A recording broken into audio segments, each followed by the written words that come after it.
The spa had closed early due to a plumbing issue. They'd apologized profusely, offered a complimentary massage for tomorrow, sent me back to the honeymoon suite 3 hours ahead of schedule. I'd been annoyed at first. Their legendary massage was supposed to be the highlight of day 3, but figured I'd surprise Blake with an early return. Maybe we could have a lazy afternoon by the pool instead. I used my keycard on the suite door, already imagining Blake's face when I walked in unexpectedly. The smile died on my lips the moment I stepped inside. The bed, Blake, and the waitress from the restaurant downstairs, the one who'd served us breakfast that morning with a bright smile and cheerful recommendations about local attractions. They were tangled together in sheets that still smelled like the rose petals the hotel had scattered for our arrival. My wedding dress hung in the closet, visible through the open door, a cruel reminder that we'd been married for 72 hours. Time stopped. My brain couldn't process what my eyes were seeing. This had to be wrong. A mistake, some kind of nightmare I'd wake up from. But Blake's shocked face as he jerked away from her, the waitress scrambling to cover herself with our honeymoon sheets. It was all horrifyingly, devastatingly real. I stood frozen in the doorway of what was supposed to be our paradise, watching my marriage disintegrate before it had even really begun. I backed out of the room without saying a word. Heard Blake calling my name, heard the panic in his voice, heard him stumbling around trying to follow me. But my legs were moving automatically, carrying me down the hallway into the elevator, away from the scene that would replay in my mind forever. I made it to the resort gardens before the tears came, found a bench hidden behind tropical plants where other guests wouldn't see me falling apart. My hands were shaking so badly I could barely hold my phone. My chest felt like someone had reached inside and squeezed my heart until it stopped beating. 72 hours. We'd been married for 3 days. 3 days of what I'd thought was perfect happiness. 3 days of Blake calling me his wife with such pride, of making love as newlyweds, of planning our future together. And he'd already betrayed me, already destroyed everything with the first woman who'd shown interest. The rage came in waves, alternating with heartbreak. One moment I wanted to scream, to destroy something, to make Blake feel even a fraction of the pain tearing through me. The next I just wanted to curl up and sob until there was nothing left inside. How could he do this? How could someone who'd vowed to love me forever already be sleeping with someone else? The proposal had been 6 months ago. Blake had planned everything perfectly, taken me to the restaurant where we'd had our first date, arranged for the staff to dim the lights at just the right moment, gotten down on one knee while a violinist played our song. He'd told me I was everything he'd ever wanted, that from the moment he'd met me he'd known I was the person he wanted to spend his life with, that he'd never felt about anyone the way he felt about me.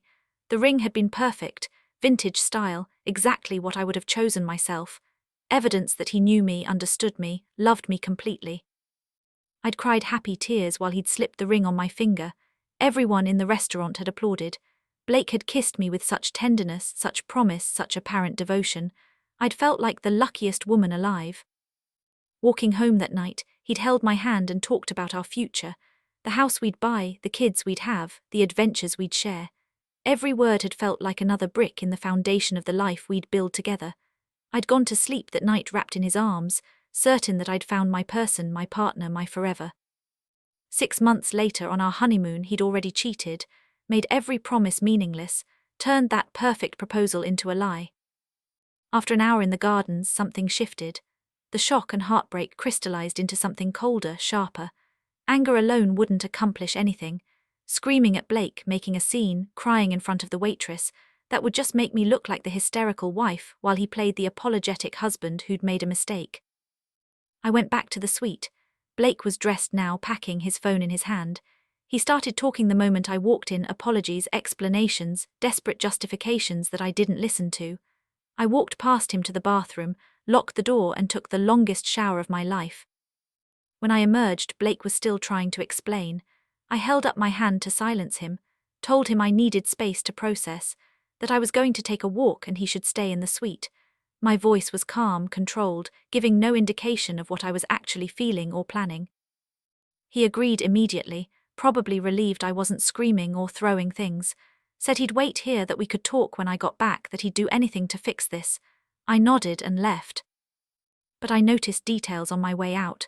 His wallet on the dresser, his passport in the safe he'd left open, his phone charging by the bed, all the essentials he'd need to leave this resort, this island, this situation. That first night of our honeymoon, Blake had taken me to dinner at the resort's fanciest restaurant. We dressed up, me in a white sundress, him in linen pants and a button-down that made his eyes look impossibly blue.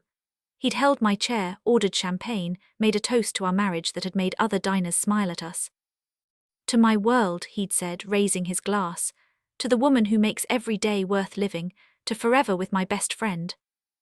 I'd believed every word, felt it in my bones that this man loved me completely, would protect our marriage, would honor the vows we'd just made. We talked about our life together, where we'd travel, how many kids we wanted, what we'd name our first dog. Small details that felt significant because they were building blocks of our shared future. After dinner, we'd walked on the beach holding hands. Blake had pulled me close, kissed me under the stars, whispered that he couldn't believe how lucky he was, that marrying me was the best decision he'd ever made. I'd fallen asleep in his arms that night feeling completely secure, completely loved, completely certain that I'd made the right choice in choosing Blake as my husband. 48 hours later, he'd proven that every moment of security had been an illusion. I returned to the suite after Blake had finally fallen asleep from exhaustion and stress. He was passed out on top of the covers, still fully clothed. I moved silently through the room, gathering what I needed. His wallet went into my purse, credit cards, cash, ID, phones, everything. His passport from the safe joined it. I worked methodically, keeping my movements quiet and purposeful. Then I did something calculated. I went to the front desk and explained that my husband and I needed to extend our stay. Could they please charge everything to the card on file? The clerk smiled, congratulated us on enjoying the honeymoon, processed the authorization. Blake's credit card was now the primary payment method for all resort charges. I went back upstairs and started packing. Not everything, that would be too obvious, just my essentials. Clothes, toiletries, my own documents. Left behind some items deliberately, yesterday's outfit, a book I'd been reading, toiletries that looked like I'd just stepped out briefly. Made it look like I'd be coming back, like this was a temporary departure rather than a permanent exit. Blake would wake up thinking I'd just gone for another walk to clear my head. By the time he realized the truth, I'd be long gone. Left behind were my wedding rings, placed deliberately on the bathroom counter where Blake would see them immediately. A clear message that I wasn't just upset, I was done. The marriage that had barely started was already over. I looked around the suite one last time. The honeymoon package we'd saved for, the luxury accommodations that were supposed to launch our married life, the paradise setting where everything had fallen apart. 72 hours ago, I'd walked into this room as a hopeful bride. Now I was leaving as something harder, colder, more calculating than I'd known I could be. I left immediately. The resort was quiet, only a few staff members moving through the lobby preparing for the day. I checked out calmly, explained that I was leaving early for a family emergency. The clerk was sympathetic, processed my departure, wished me well. No drama, no scene, no indication that anything was wrong. Got a taxi to the airport, booked a flight home using another of Blake's credit cards, sat in the departure lounge watching the sunrise over the island that was supposed to be the location of my perfect honeymoon, felt nothing. The heartbreak from yesterday had been replaced by something emptier and somehow more permanent. Back in the suite, Blake woke up alone. I imagined him calling my name, checking the bathroom, looking for a note, finding my wedding rings on the counter, realizing I'd taken his wallet, his passport, his phone, understanding gradually that I hadn't just gone for a walk.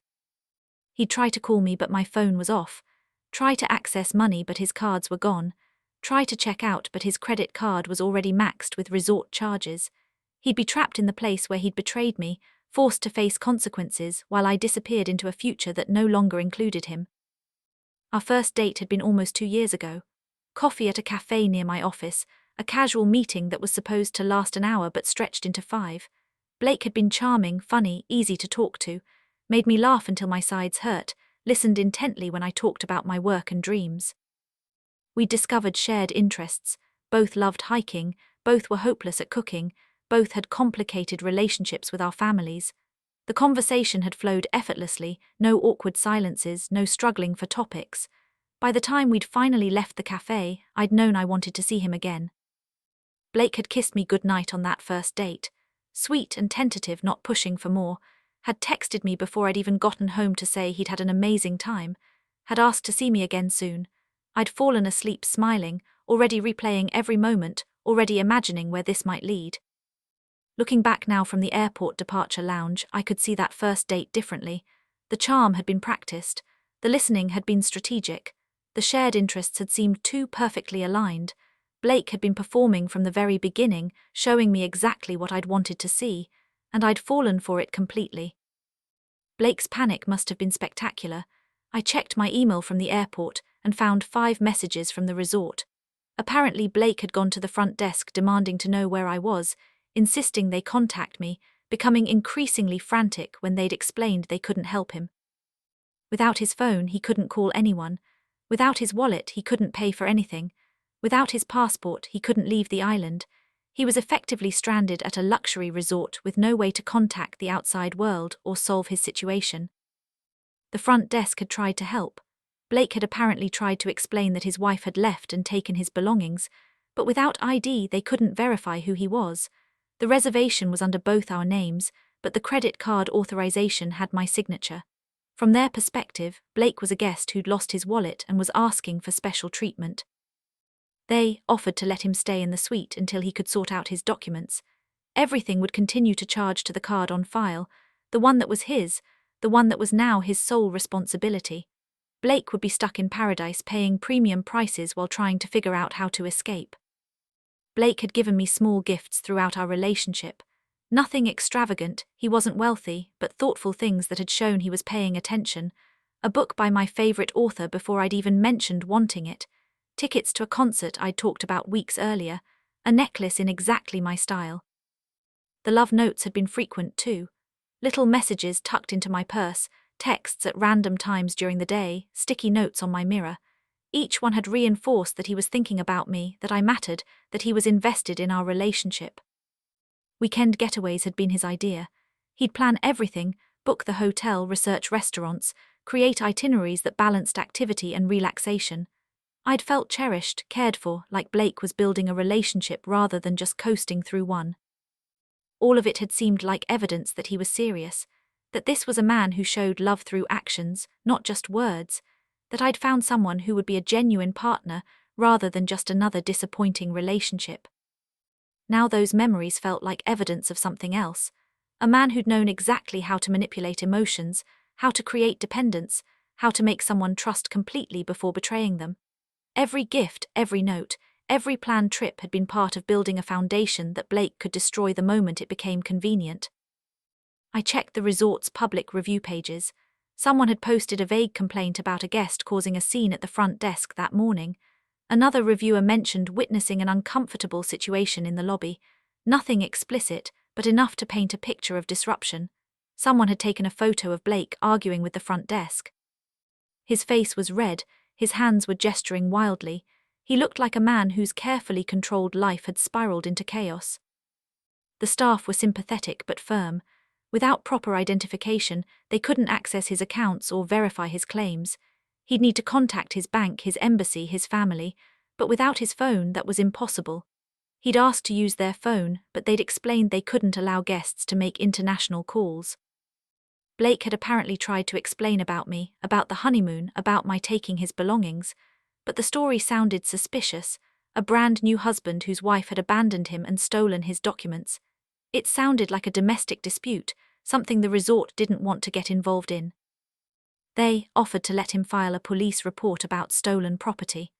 Blake had declined, probably realizing that filing a report would create a record of what had happened, would potentially expose his infidelity, would make this situation even more public and humiliating. So he'd returned to the suite, trapped, powerless, forced to sit in the room where he'd betrayed me while I sat an ocean away planning what came next. We talked about our future constantly during our engagement. Blake had wanted a house in the suburbs with a big backyard. I'd wanted something closer to the city but had been willing to compromise. We looked at listings, imagined which rooms would be nurseries, debated paint colors and furniture styles. We'd planned to get a dog first, wanted to practice responsibility together before having kids, had talked about names. Blake had wanted to name our future golden retriever Biscuit, which had made me laugh so hard I'd cried. That shared silliness had felt like intimacy, like we were building inside jokes and private moments that would define our relationship. Career goals had been discussed too.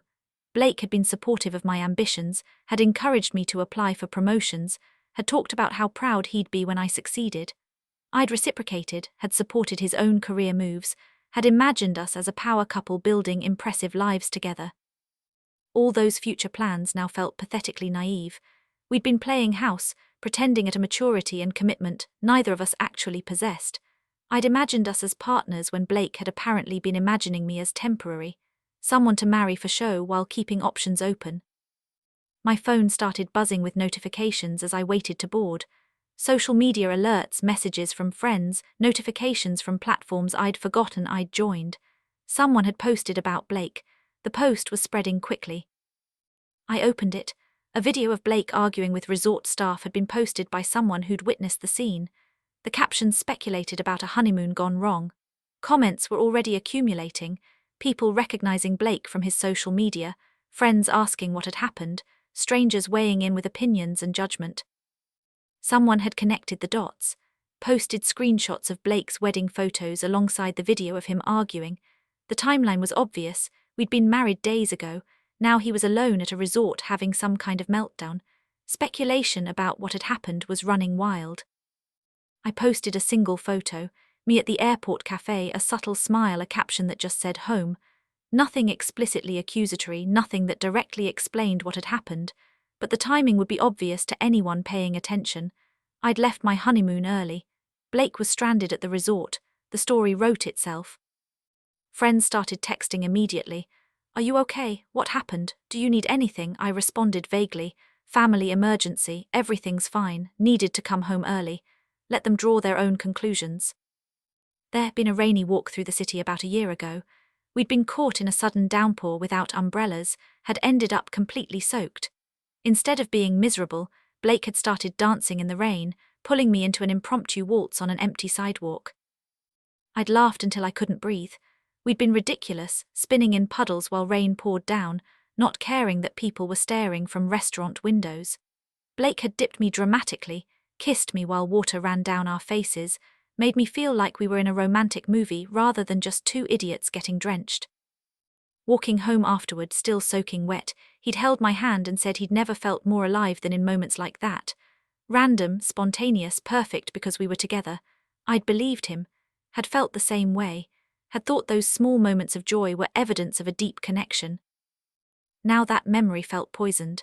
Had Blake really felt alive in that moment?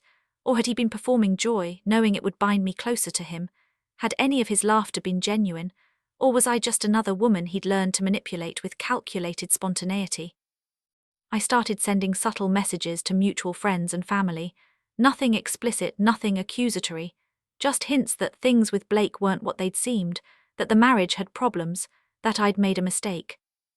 Told my sister that the honeymoon had ended early. Let her draw conclusions when I didn't elaborate. Told my best friend that I was processing something difficult. Let her read between the lines. Posted vague references on social media that could mean anything but, combined with my early departure, created a narrative. The beauty of this approach was plausible deniability. I wasn't publicly accusing Blake of anything, wasn't airing our private problems, just suggesting that all was well, then letting people's imaginations fill in the blanks. And imaginations were working overtime. Blake's stranded resort situation was now connected to my sudden departure. People were speculating about infidelity, about fights, about a honeymoon disaster. The truth was probably out there in the comments somewhere, but I didn't need to confirm it. Blake couldn't defend himself because he didn't have his phone, couldn't control the narrative because he was stuck at a resort without communication tools. His reputation was being shaped by speculation and my carefully crafted suggestions, and there was nothing he could do to stop it. Looking back, there had been signs I'd ignored. Secretive phone calls Blake would take in another room, text messages he'd angle away from me when they arrived, occasional defensiveness when I'd asked innocent questions about his day. I'd rationalized all of it. Everyone deserved privacy. I didn't need to know every detail of Blake's life. Trust meant not being suspicious. I'd prided myself on being the cool girlfriend, the understanding fiancée, the wife who didn't make demands or accusations. Now those rationalization felt like willful blindness. I hadn't been giving Blake privacy, I'd been making it easy for him to hide things, Hadn't been trusting, I'd been naive. Hadn't been understanding, I'd been a fool. The waitress couldn't have been the first. Looking back with clear eyes, Blake's pattern of secrecy suggested this had been happening throughout our relationship. The business trips that seemed excessive, the nights he'd claimed to be working late, the weekends he'd said he needed space to decompress. How many times had he cheated while I'd been at home believing we had something real? How many women had there been before the waitress? How thoroughly had I been deceived while thinking I was building a marriage? I arranged for all resort charges to hit Blake's credit card. Every meal, every drink, every service would be his responsibility now. The honeymoon suite we'd planned to share for a week was his burden to pay for alone. Called my bank and separated our accounts that Blake had insisted on combining before the wedding. Removed his access to my money, my credit, my financial security. Left him with only his own dwindling resources. Contacted a lawyer about annulment. The marriage was so new, the betrayal so immediate, that annulment might be possible. Wanted this erased, wanted to legally establish that this marriage had been a mistake from the moment it began. Changed all my passwords, social media, email, banking, everything. Blake had known my passwords, we'd shared everything like good modern couples. Now he was locked out of every digital space, cut off from information about my life. Each action was calculated and calm. No emotion, no rage, just systematic dismantling of the life Blake had thought we'd share. He'd destroyed our marriage in a moment of selfish betrayal. I was destroying his ability to bounce back from it with a series of careful, deliberate actions. The beach walk on our second night of honeymoon had been Blake's idea. We walked for miles, talking about nothing important, just enjoying being together. The sunset had been spectacular, oranges and pinks painting the sky, reflecting on the water, creating the kind of moment that belonged in vacation advertisements. Blake had pulled me close, kissed me slowly while waves lapped at our feet, told me he couldn't imagine life without me, that being married to me was better than he'd even dreamed. I'd believed every word, had felt it in my soul that this was my person, my partner, my future. We'd taken selfies on that beach. Blake had changed his profile picture to one of us kissing with the sunset behind us, posted it with a caption about the luckiest man alive. Friends and family had commented with congratulations and heart emojis, everyone celebrating our perfect honeymoon romance. That photo was still Blake's profile picture, but now the comments section was filling with questions, people asking what had happened. Where was I? Why was he alone at the resort? The perfect image was being contaminated by speculation and doubt, ruining the narrative Blake had tried to create. The video of Blake arguing with resort staff had gone viral in our social circle. Someone had shared it to a wedding shamming group. From there it had spread to relationship advice forums. Strangers were dissecting Blake's behavior, criticizing his tone, speculating about what had caused the scene. More details emerged. Someone who worked at the resort had shared anonymously that Blake was involved in a cheating scandal, that his brand new wife had left him stranded after catching him with another woman. The story was sensational enough to spread quickly. Blake's name was attached to searches about cheating husbands and honeymoon disasters. His professional reputation would be connected to this scandal. Future employers would Google him and find this situation. Love prospects would discover he'd cheated on his wife days after their wedding. I watched this unfold from a safe distance, contributing nothing directly but not stopping the spread either. Let Blake's actions speak for themselves. Let the internet do what the internet did best, expose and judge behavior that deserved exposure and judgment.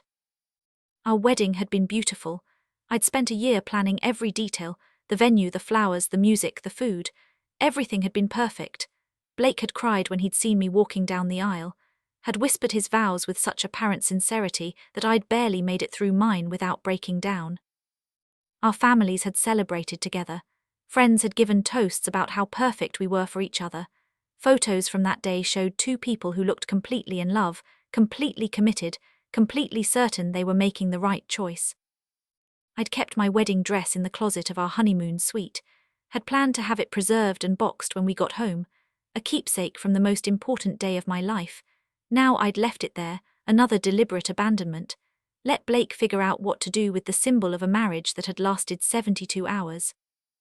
Looking at wedding photos now from the airport, I could see what I'd missed on that day. Blake's practiced smile, the performance of devotion, the carefully rehearsed emotions. Had he been thinking about other women even then? Had the vows been meaningless even as he'd spoken them? Friends were starting to question Blake openly now. Mutual acquaintances were messaging him asking what had happened. Since Blake didn't have his phone, those messages went unanswered. The silence made him look guilty, like he was hiding from consequences rather than just trapped without communication tools. His family was calling me. His mother left voicemails asking what was going on, where I was, if Blake was okay. I listened to them but didn't respond. Let them worry. Let them understand their son wasn't who they'd thought he was. My family was protective. My father wanted to fly to the island and confront Blake physically. My mother wanted me to come stay with them. My sister wanted details so she could spread the truth to everyone who'd attended the wedding. I calmed them all down, promised I was handling it, asked them to let me process privately. But privately, I was watching Blake's world crumble. His professional contacts were seeing the viral video. His friends were questioning what kind of person cheated on their honeymoon. His reputation was being destroyed by his own actions while I remained blameless, the sympathetic wronged party. There had been arguments during our engagement. Small ones, disagreements about wedding details, stress about planning, normal couple conflict. Blake had always been quick to apologize, to smooth things over, to make me feel heard and valued. One fight stood out now in hindsight. I'd questioned him about a female colleague who'd been texting frequently. Blake had gotten defensive, accused me of being jealous and controlling. Then he turned it around, apologized, said he understood my feelings, promised to set better boundaries with colleagues. I'd felt guilty for being suspicious, had apologized for not trusting him, had tried to be less jealous, more secure. Now I realized that colleague had probably been more than a colleague. Blake's defensiveness had been guilt, his apology had been manipulation, and I'd been played perfectly. Every argument we'd had probably contained hints of Blake's deception, but he'd been skilled at deflection, at making me doubt myself, at turning situations where I'd been right into situations where I'd apologized. The pattern was clear now from a distance. I felt powerful for the first time since discovering Blake's betrayal. The initial shock and heartbreak had been replaced by something colder and more controlled. I'd orchestrated Blake's downfall without screaming, without public confrontation, without losing my composure. He was stranded, humiliated, facing financial consequences and social judgment. His reputation was ruined. His marriage was over. His access to resources was cut off, all because I'd responded with calculated precision rather than emotional chaos. This wasn't petty revenge. This was consequence. Blake had betrayed me in the worst possible way at the worst possible time. He deserved to face reality of his actions without me cushioning the blow or making it easier for him to escape.